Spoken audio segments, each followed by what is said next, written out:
Good morning friends, स्वागत आहे तुमचं आजच्या प्री मार्केट रिपोर्टमध्ये.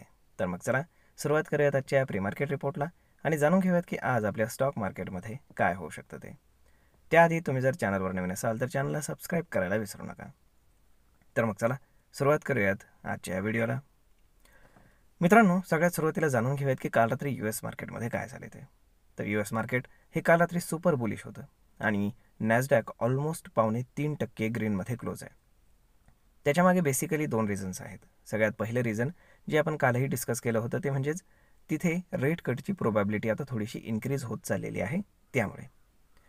त्यानंतर सेकंड ते म्हणजेच की काल ओपन AIचे जे काही CEO आहेत ऑल्ट सॅलमन, तर त्यांनी एक स्टेटमेंट केलं. त्यांनी सांगितलं की गुगलचं जे जेमिनी हे AI टूल आहे तर हे आम्हाला खूप जास्त कॉम्पिटिशन क्रिएट करत आहे आणि त्यामुळे आमचा जो काही रेव्हेन्यू आहे तर तो सुद्धा इम्पॅक्ट होण्याची पॉसिबिलिटी आहे.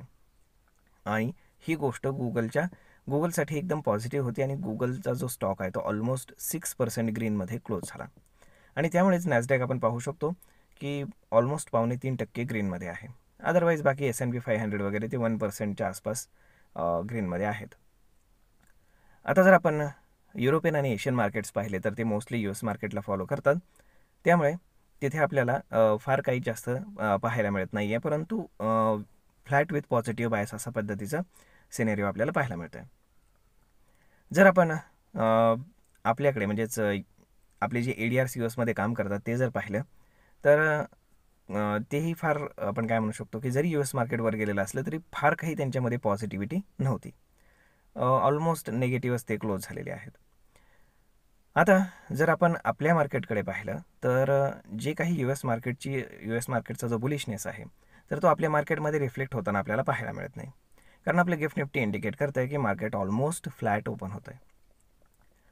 आता फ्लॅट ओपन होण्यामागचं रिझन काय, तर बेसिकली आज आहे निफ्टीची एक्सपायरी, परंतु ती आहे मंथली एक्सपायरी.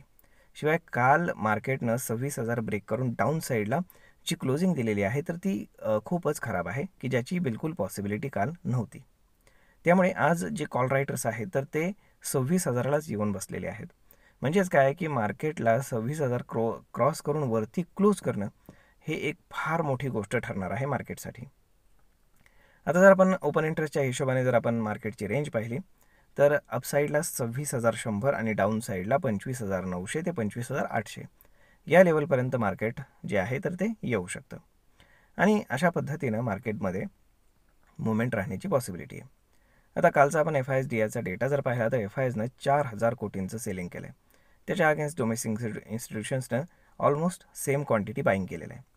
परंतु अचानक एवढी मोठी फिगर आली कशी काय, तर काल होतं MSCIचं रिबॅलन्सिंग. त्यामुळे काल माहीत होतं की काही ना काही आपण काय म्हणतो की जे स्टॉक्स MSCIच्या इंडेक्समधनं बाहेर जातील तर त्याच्यामध्ये सेल ऑफ होणार आहे आणि जे स्टॉक्स आतमध्ये येतील तर त्याच्यामध्ये बाईंग होणार आहे. ते वेटेजनुसार असतं, त्यामुळे त्याच्यामध्ये सेल ऑफ जास्त असतो आणि बाईंग कमी असतं, हे लक्षात असू द्या. आणि त्यामुळेच आपण काय पाहिलं तर ही जी काही 4,000 कोटींची फिगर आहे तर त्याच्यामुळे जास्त काही घाबरून जाण्याचं कारण नाही आहे. तर परंतु आपण पाहिलं की काल संध्याकाळी 3 वाजल्यानंतर जे मार्केटमध्ये सेल ऑफ आला तर तो 3:30 वाजेपर्यंत चालू राहिला.